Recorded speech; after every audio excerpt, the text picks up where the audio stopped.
शिक्षक पदासाठी आवश्यक असलेली महाराष्ट्र शिक्षक पात्रता परीक्षा अर्थातच महा-टी-ई-टी लवकरच होणार आहे आणि याची तयारी अनेक परीक्षार्थी करत आहेत. ज्या विद्यार्थ्यांचं डी-एड झालेलं आहे, त्यांच्यासाठी पेपर क्रमांक 1 अतिशय महत्त्वाचा असतो. कारण इयत्ता 1ली ते 5वी साठी शिकवण्यासाठी गणित विषय अतिशय अवघड जातो. कारण आता आपण पाहणार आहोत 2013 पासून ज्या काही सगळ्या टी-ई-टी परीक्षा झाल्या, त्या परीक्षांमध्ये गणित विषयाचे नेमके कोणते प्रश्न आलेले होते.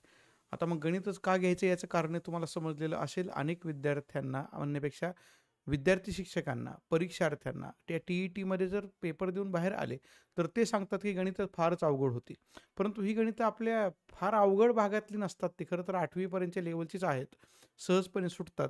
थोडंसं तिथं आपण ॲप्लाय जर आपलं नॉलेज केलं, तर उत्तरं निघतात आणि याचं मी तुम्हाला इथं स्पष्टीकरणासह सगळं सांगणार आहे.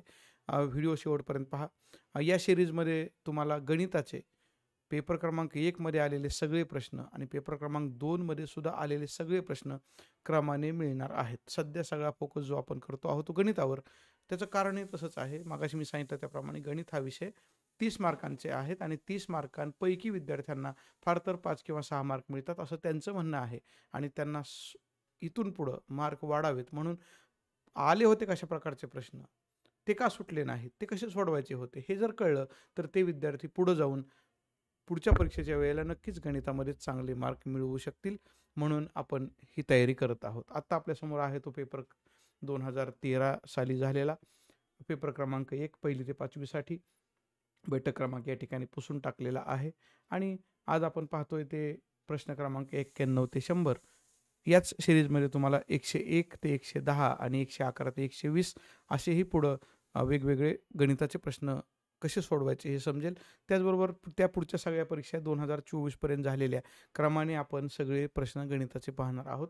या पेपर क्रमांक 1 मधले प्रश्न क्रमाने पाहिल्यानंतर पेपर क्रमांक 2 मधले सुद्धा गणिताचे प्रश्न आपण सगळे पाहणार आहोत.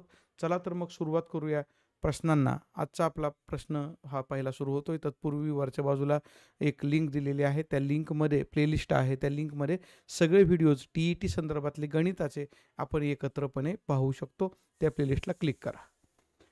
चला तर मग आता जाऊयात आपण आजच्या पहिल्या प्रश्नाकडे म्हणजे प्रश्न क्रमांक 91. यामध्ये या दिलेल्या संख्या 5 संख्या आहेत. या संख्या चढत्या क्रमाने लावल्यास पहिली संख्या कोणती येईल याचा अर्थ यांना सर्वात लहान संख्या कोणती हे विचारलेलं आहे. कारण ज्यावेळेला आपण संख्या चढत्या क्रमाने लावतो तेव्हा सगळ्यात सुरुवातीला लहान संख्या येते आणि म्हणून आपण या संख्या शोधणार आहोत कोणती संख्या लहान आहे.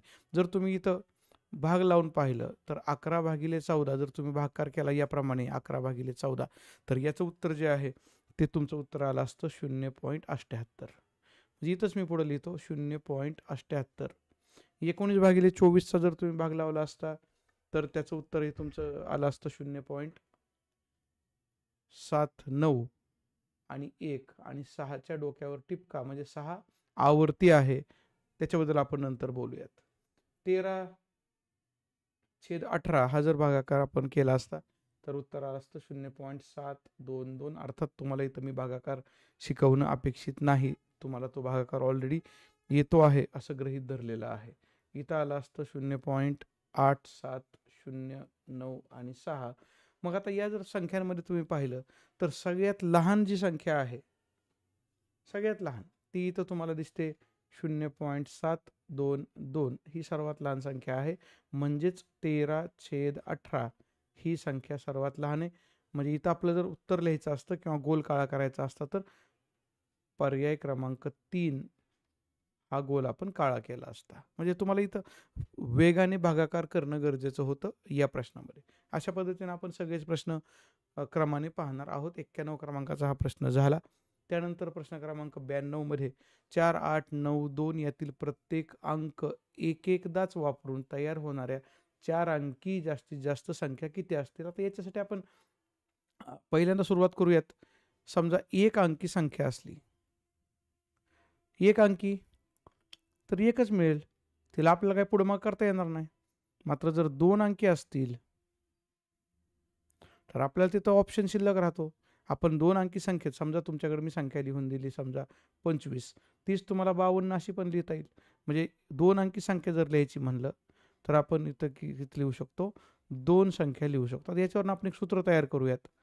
एकच अंक असला तर एकच संख्या तयार होते. 2 अंक असतील तर 2 संख्या तयार होतात. 3 अंक असतील तर काय होईल पाहूयात आपण. तेच अंक आपल्याला एकमेकांनी शफल करायचे असतात. आपण 1, 2, 3 असं लिहूयात. तेच आपल्याला 1, 3, 2 असं पण लिहिता येतं. म्हणजे 1 ने सुरू होणारे मी दोन्ही संख्या लिहिल्या. मग 2 ने सुरू होणाऱ्या संख्या लिहिल्या आणि मग 3 ने सुरू होणाऱ्या संख्या पण पुढंच लिहितो. म्हणजे सगळ्यात जास्तीत जास्त आपण किती संख्या लिहू शकतो? 6 संख्या लिहू शकतो. 6 पेक्षा जास्त लिहिता येणार नाहीत. मग तुम्हाला इथे एक सूत्र असं सापडलं. 1 अंकी संख्या असली तर 1च लिहायचं आहे. 2 अंकी संख्या असली तर 2 गुणिले 1 एवढं उत्तर मिळतंय. आणि 3 अंकी संख्या असली तर 3 गुणिले 2 गुणिले 1 मिळतंय.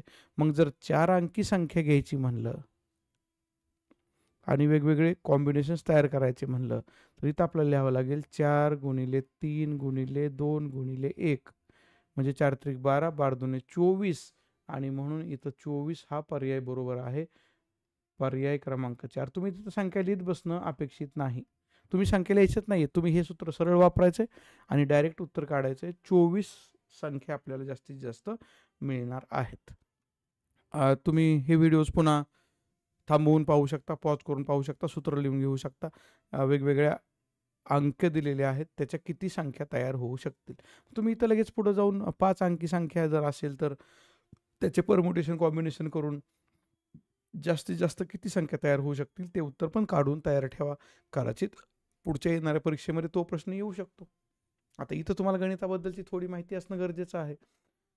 2 अंकी सर्वात मोठी मूळ संख्या आणि सर्वात लहान विषम संयुक्त संख्या. अनेक शब्द देतं. विषम पण म्हणलंय, संयुक्त पण म्हणलंय, नाही का? मग इथं गडबड व्हायला नको. सर्वात लहान तर विषमला आपण सुरुवात करायला जर केली 1, 3, 5, 7, 9 यापैकी हे जे 3, 5, 7 आहेत त्या मूळ आहेत आणि 9 मात्र कसं आहे?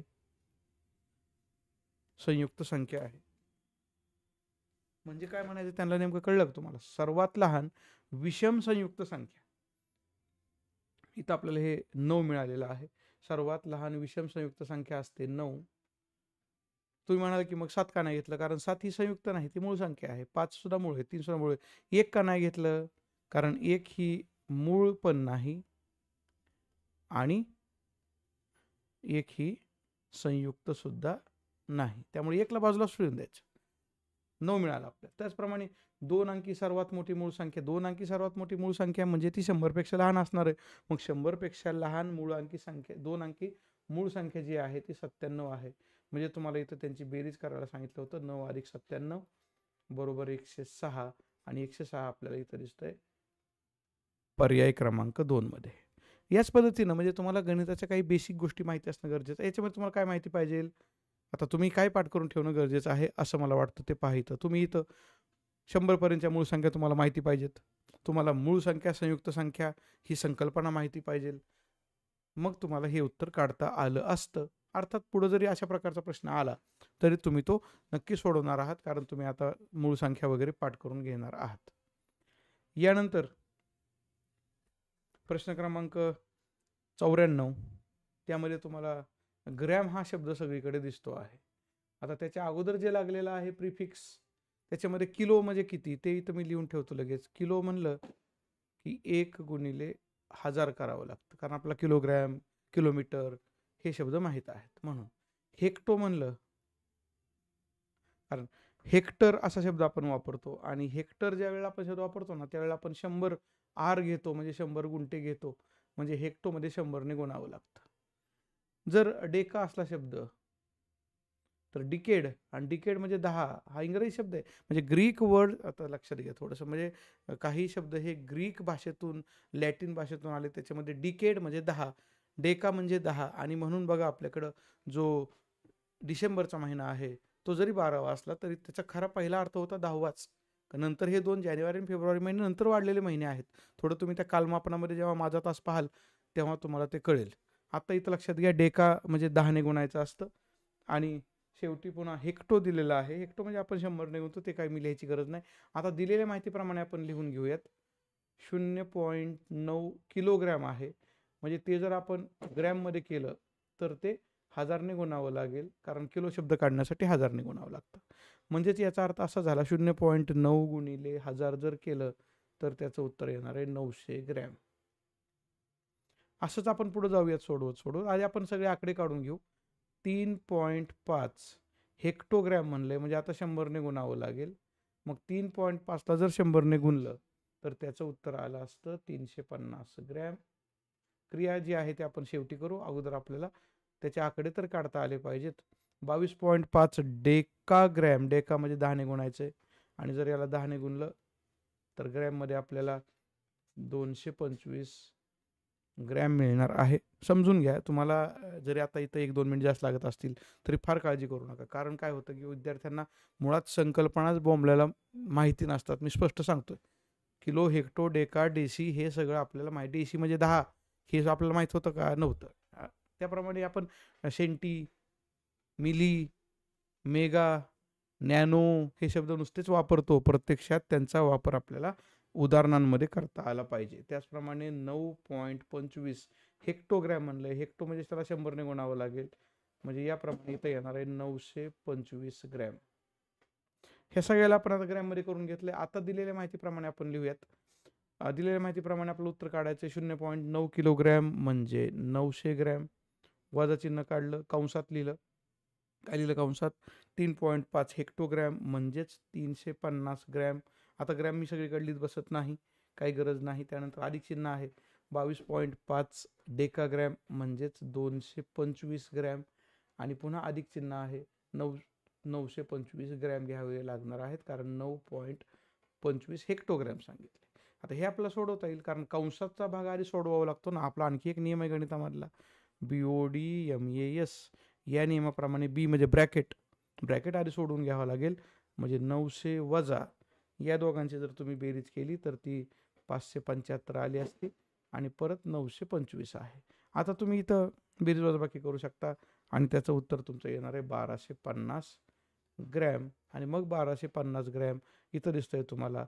म्हणजे तुम्ही उत्तरामध्ये गोल कुठला काळा केला असता तर तो दुसरा गोल काळा केला असता. फार गणित सोपं असतं, फक्त आपल्याला बेसिक संकल्पना माहिती नसतात. म्हणून गणितामधले 30 पैकी आपण 5 मार्क घेऊन बाहेर येतो, डोक्याला हात लावून बसतो. यावर्षी तसं करायचं नाही. 30 पैकी 25+ टार्गेट ठेवायचं आणि झालेले सगळे प्रश्न एकदा समजून घ्यायचे.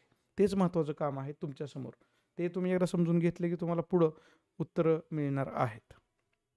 वेगवेगळ्या प्रकारची उदाहरणं जी गणितामध्ये असतात. अगदी लहान मुलांच्या उदाहरणा टाईपची पण उदाहरणं असतात. इथं त्यांनी जे दिलेलं आहे ते मी माझ्या साध्या पद्धतीनं काढतो. इथं 6 असतं आणि इथं 12 असतं. बस. इथं बाकीच्या गोष्टी ज्या आहेत त्या अनावश्यक मी काढत बसणार नाही. ज्या आवश्यक आहेत तेवढ्याच काढणार आहे. आता तुम्हाला सांगितलं त्यांनी 8:20. आता इथं 6, इथं 7, इथं 8. मग 8:20 तास काटा या दिशेला असेल आणि मिनिट काटा जो आहे तो या दिशेला असेल. 8:20. यांच्यामधला कोण किती तयार झाला तो कोण काढण्यासाठी मी कलर बदलून थोडंसं लिहितो. कोण एक लक्षात घ्या, जवळच्या 2 तास काट्यांमध्ये 30 अंशाचा कोण असतो. म्हणजे इथंच 5 पासून 6 पर्यंत, 6 पासून 7 पर्यंत सगळे 30चे कोण तयार झाले. म्हणजे 120. आणि हा पुढं किती गेला तर लक्षात घ्या, इथून त्याने 1/3 भाग कट केलेला आहे. म्हणजे 12 पासून परत 12ला जाईपर्यंतचा जेवढा भाग होता तेवढा, त्यातला त्याने 1/3 पार्ट कट केला आहे. म्हणून इथं हा जो काटा पुढे गेला आहे तो फक्त 10 डिग्री पुढे गेलेला असणार आहे. आणि म्हणून सगळं मिळून हे जे उत्तर आहे हे उत्तर असणार आहे कोण, तास काटा आणि मिनिट काटा यांच्यामधला कोण जो आहे तो 130 अंशाचा असणार आहे. कधी? 8:20. आता 9:08 काय होईल ते बघूयात.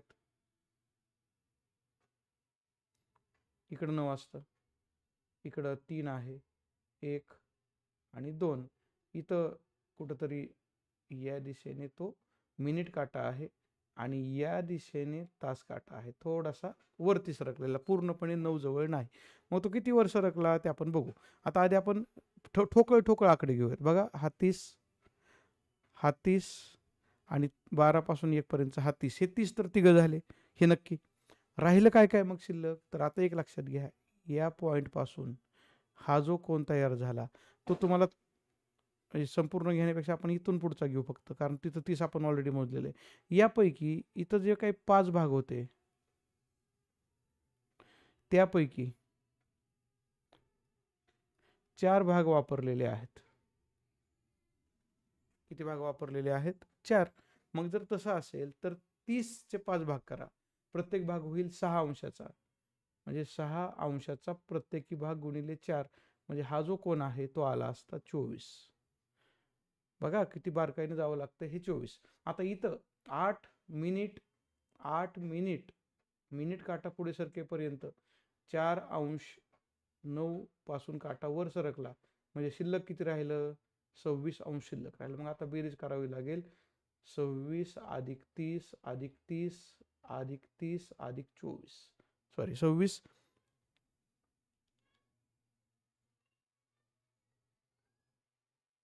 9 वाजून 8 मिनिटं झालेली होती. इकडं 26चा कोन न होता इथं फक्त 18चा कोन शिल्लक राहतो, कारण 12 अंश ऑलरेडी हे पुढं सरकलेलं होतं त्यामुळं.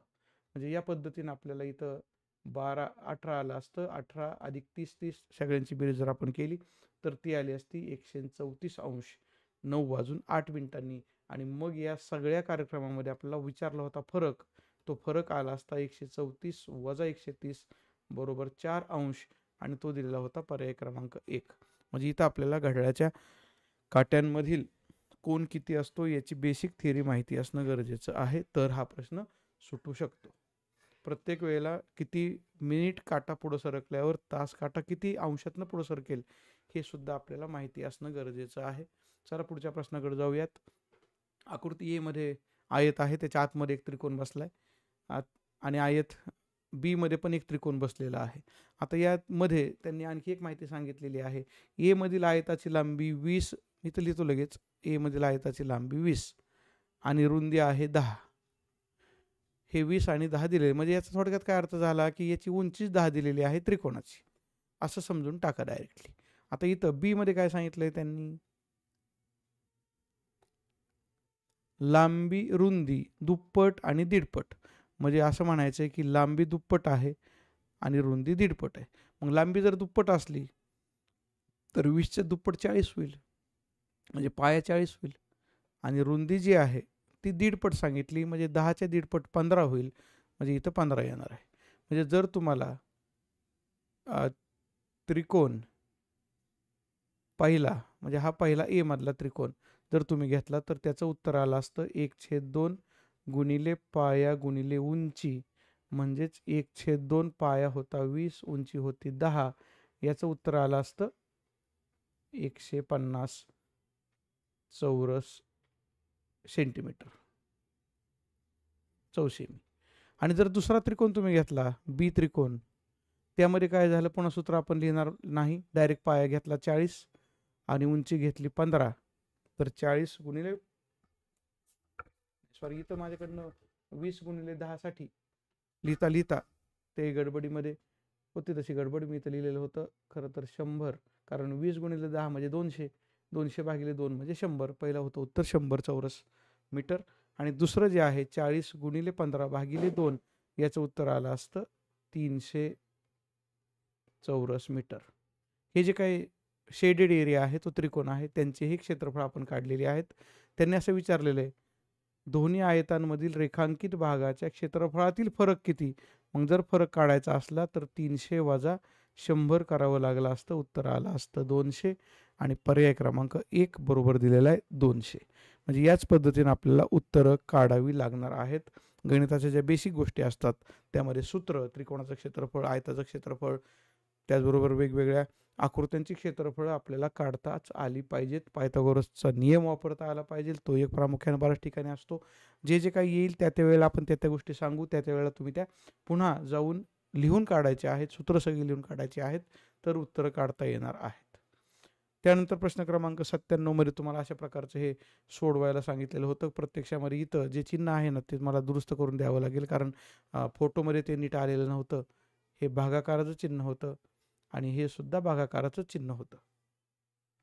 बाकीचे चिन्ह बरोबर आहेत, हे मात्र अधिक चिन्ह होतं ते बरोबर आहे. मग याच पद्धतीने सोडवायचं जर म्हणलं तर मी इथं खाली सोडवतो. 0.8 गुणिले 15 भागिले 16. आता गुणिले का केलं मी? कारण भागिलेचं गुणिले म्हणजे 16/15चं 15/16 केलेलं आहे. आणि या दुसऱ्या ठिकाणी अधिक करून हे काही जरी असलं तरी 0 आलेलं आहे. गुणिले 8/5. आता हे 0ने गुणल्यामुळं हे सगळं 0 झालेलं आहे. जे शिल्लक राहिलं ते 8/10 गुणिले 15/16. म्हणजे आता इथं तुम्हाला भाग लावता येईल आणि सोडवता येईल. इथं मी भाग लावतो वेगळ्या कलरने. 8 1 8, 8 2 16, 5 2 10, 5 3 15. म्हणजे फायनल आपलं उत्तर आलेलं आहे 3/4. पण तुम्ही म्हणाल 3/4 तर फायवर कुठं दिसेना स्क्रीनवर. पण तुम्ही जर हे पुन्हा आणखी सोडवलं 3/4 म्हणजेच 0.75 म्हणजे 1 रुपयातले 12ने आपण त्याला म्हणतो. म्हणजे 75 असं म्हटलं जातं. 100पैकी 75 म्हणजे 75% ते इथं विचार दिलेलं होतं. पर्याय क्रमांक 2 हे उत्तर या पद्धतीनं मिळतं. प्रश्न अजिबात अवघड नसतात. अवघड काय असतं? आपल्या मेंदूतनं ते लवकर निघत नाही. म्हणून ते आपल्याला अवघड वाटतं, कारण आपण त्या टाईपची उदाहरणं अगोदर सोडवलेली नसतात. 500 मीटर लांबीची आगगाडी ताशी 60 किलोमीटर वेगाने धावते. इथं ताशी वेग दिलेला आहे. हे विसरायचं नाही. 700 मीटर लांबीचा तो पूल आहे. तो ओलांडण्यास किती वेळ लागेल? आता इथं एक लक्षात घ्या. इथून इथपर्यंत जर रेल्वे असली आणि इथून इथपर्यंत जर पूल असला, आता मी थोडंसं उलटं करतो कारण माझ्याकडनं इथं आपण रेल्वे म्हणू, कारण ती 500 मीटर आहे आणि ती या दिशेने चाललेली आहे. तिचं इंजिन इथं आलेलं आहे आणि हा पूल आहे तो किती आहे? 700. म्हणजे टोटल अंतर पूर्णपणे पूल क्रॉस करून जायला हे जे टोटल आहे का ना, शेवटचं शेपूट म्हणजे गार्डचा डबा, तो झेंडा दाखवतो तो माणूस, तो इथं क्रॉस होईपर्यंत रेल्वे क्रॉस होत नाही. म्हणजे एकूण अंतर आपल्याला किती क्रॉस करायचं आहे? 1200 मीटर क्रॉस करायचं आहे. आणि 1200 मीटरलाच आपण 1.2 किलोमीटर असं म्हणतो. इथपर्यंत क्लिअर झालं? आता आपलं सूत्र वापरायचं आहे. इंग्रजीमध्ये पण मी काही वेळेला लिहितो. Time is equal to distance upon speed. मग यामध्ये जर आपण आकडे टाकले तर आपल्याकडे अंतर आहे 1.2 किलोमीटर आणि स्पीड जे आहे ते ताशी 60 म्हणजे 60 किलोमीटर पर आवर. म्हणजे इथं जर आपण हे सोडवलं तर आपल्याला उत्तर मिळणार आहे 0.02 तास. पण आपल्याला उत्तर जे आहे ते सेकंदात काढायचं आहे. मग 0.02 तास त्यासाठी लक्षात घ्या की एका तासामध्ये 3600 सेकंद असतात. हे पण पाठ करून ठेवायचं. कशासाठी लागतं हे? इथं तुम्हाला जे तास दिले का नाही त्याचं रूपांतर तुम्हाला सेकंदामध्ये करण्यासाठी त्याला 3600ने गुणावं लागतं आणि जेव्हा तुम्ही हा गुणाकार करणार आहात तेव्हा त्याचं उत्तर येणार आहे 72 सेकंद. म्हणून उत्तर पर्याय क्रमांक 3 आहे 72 सेकंद. म्हणजे अशा पद्धतीनं आपल्याला उत्तरही काढावी लागणार आहेत. मी तुम्हाला सगळ्या गोष्टी इथं सांगतोय, सूत्र देतोय, याचा अर्थ हे मी पाठ केलंय, माझ्याकडे माहिती आहे म्हणून ठीक आहे. तुम्ही ते कधी पाठ करणार? मग तुम्ही पाठ केल्याशिवाय तर परीक्षेत लिहू शकणार नाही, वापरता येणार नाही. या टाईपची आणखी बरीचशी उदाहरणं पोलीस भरतीला सुद्धा येतात. ती सुद्धा आत्ताच तयार करून ठेवा. त्यानंतर इथं 4 3 स्टार स्टार आणि 6 या संख्येला 12ने भाग घालवायचा आहे. मग जर 12ने भाग घालवायचा असला तर 4ने पण भाग घ्यायला पाहिजे आणि 3ने सुद्धा भाग गेला पाहिजे. मग 4ची कसोटी कोणती ती आपल्याला वापरावी लागेल. 3ची कसोटी वापरावी लागेल. 3ची कसोटी सोपी आहे पहा. ते 3ची कसोटी कोणती? ती आहे अंकांची बेरीज.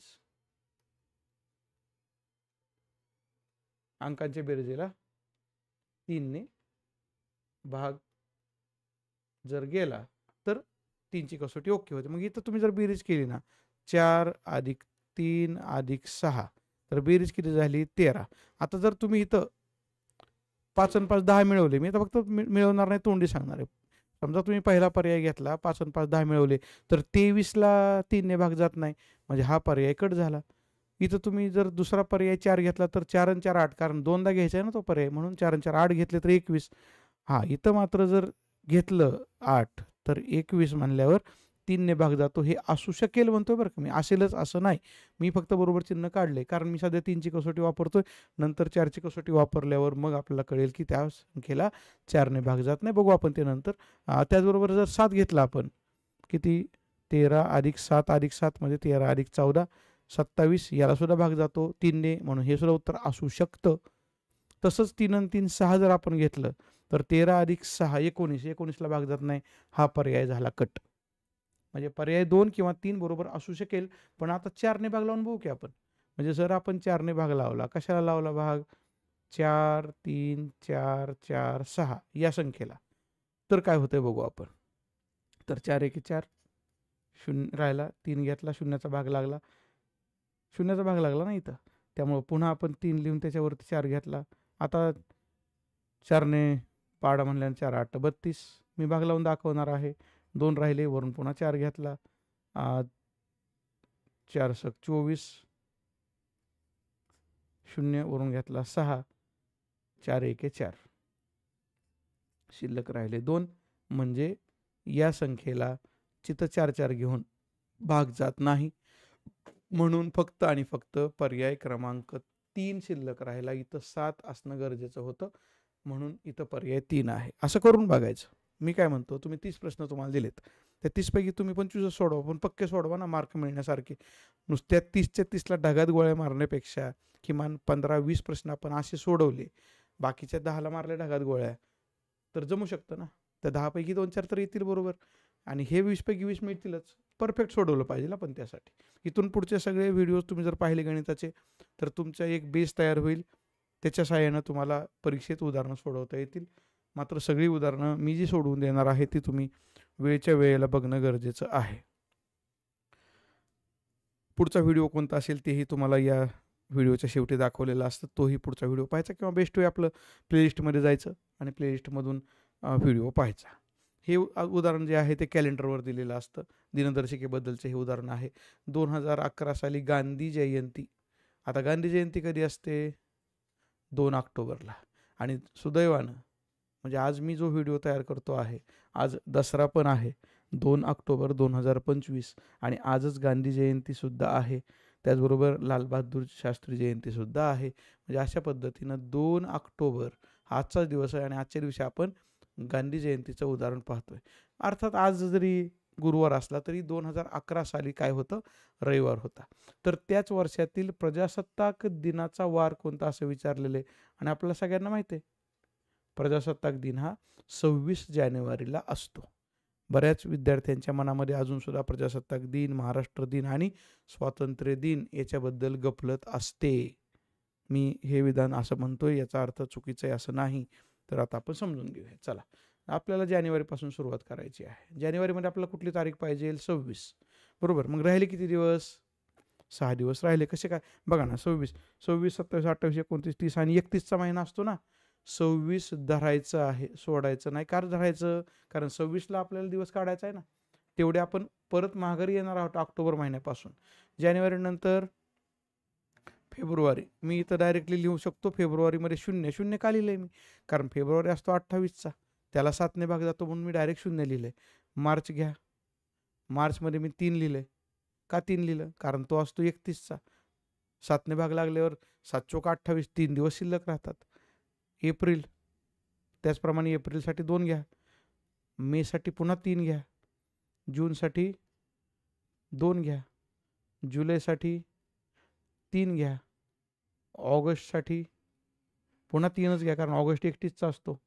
सप्टेंबरसाठी मात्र किती घ्यायचे? 2 घ्यायचे. आणि ऑक्टोबरसाठी 3 घ्यायचे नाहीत. का नाहीत घ्यायचे? कारण ऑक्टोबरमध्ये तर आपण 2 तारखेला आलो ना. म्हणजे त्यातली फक्त एकच तारीख सोडून द्यायची. 2 तारखेला तर रविवार होता. आपण रविवारपासून हिशोब करत येणार आहोत. किती दिवस झाले मग हे? मी मोजतो कलर बदलून. हे दिवस झाले पहा मग. 6 आणि 3 9 10 11 12 13 14 15 16 17 18 19 20 21 22 23 24 आणि 25. मग 25 आलं याचा अर्थ आपल्याला 25 भागिले 7 करावं लागेल. कारण आठवडा आपला 7 दिवसांचा असतो. 7 त्रिकी 21, शिल्लक राहिले 4. म्हणजे 4 दिवस बाकी राहतात. कधी राहतात बाकी? मी इथं लिहायला सुरुवात करतो. रविवारी 2 ऑक्टोबर होता. त्यापूर्वी 4 दिवस आपल्याला जायचं आहे. 4 दिवस कसं जायचं अगोदर? मोजायला सुरुवात करायची. रविवारच्या अगोदर कुठला? शनिवार. त्याच्या अगोदर शुक्रवार. त्याच्या अगोदर गुरुवार. म्हणजे 1, 2, 3 आणि अजून 1 दिवस जावं लागेल 4 म्हणजे शिल्लक राहायला बुधवार. म्हणजे आपलं जे आहे 26 जानेवारी ते कधी आलेलं असणार आहे? बुधवारला आलेलं असणार आहे. पर्याय क्रमांक 3 हे उत्तर अशा पद्धतीने काढता येतं. फार मोठे आकडे घ्यायची गरज नाही. हे थोडं लक्षात ठेवलं की आपल्याला छोट्या आकड्यांमध्ये सुद्धा काम होऊ शकतं. विनाकारण 30 अन् 31 अन् 28 हे दिवस घेऊन मोठा भागाकार करण्यापेक्षा हे असं छोटंसं काम करायचं असतं. व्हिडिओज मी फार मोठे बनवणार नाही. 10-10च प्रश्न मी एका व्हिडिओमध्ये देणार आहे. साधारण अर्ध्या तासामध्ये एक व्हिडिओ होतो. कारण तो तुम्हाला पुन्हा पाहायला, समजून घ्यायला 1 तास लागणार आहे. उदाहरणं तुम्हाला ही लिहून पण ठेवायची. तुम्ही एकदा जर हाताखालून घालवलं, हाताखालून का घालवायचं असतं तुम्ही लहानपणापासून ऐकलेलं आहे आणि तुम्हाला सांगितलेलं पण होतं, की हाताखालून जाऊ द्या. म्हणजे हातातून जातं, मेंदूतून जातं, डोळ्यातून पण जातं. ते बोलून घालवा, तोंडातून पण जाईल, ऐका येईल कानाला सुद्धा. म्हणजे सगळी ज्ञानेंद्रिय आपली ते उदाहरण ग्रहण करतील. याच पद्धतीनं आणखी व्हिडिओज तुम्ही पाहू शकता. बाजूला तुम्हाला प्लेलिस्ट पण दिलेली आहे आणि दुसरा व्हिडिओ पण दिलेला आहे. तो सुद्धा पहा. याच चॅनलबरोबर कनेक्टेड राहा. तुम्हाला पुढं गणिताचे 30 पैकी 30 मार्क, मग तुम्ही पेपर 1 द्या किंवा पेपर 2 द्या. तुम्हाला किंवा दोन्ही पेपर द्या. तुम्हाला 30 पैकी 30 मार्क मिळण्यासाठी हे प्रश्न पाहणं गरजेचं आहे. धन्यवाद.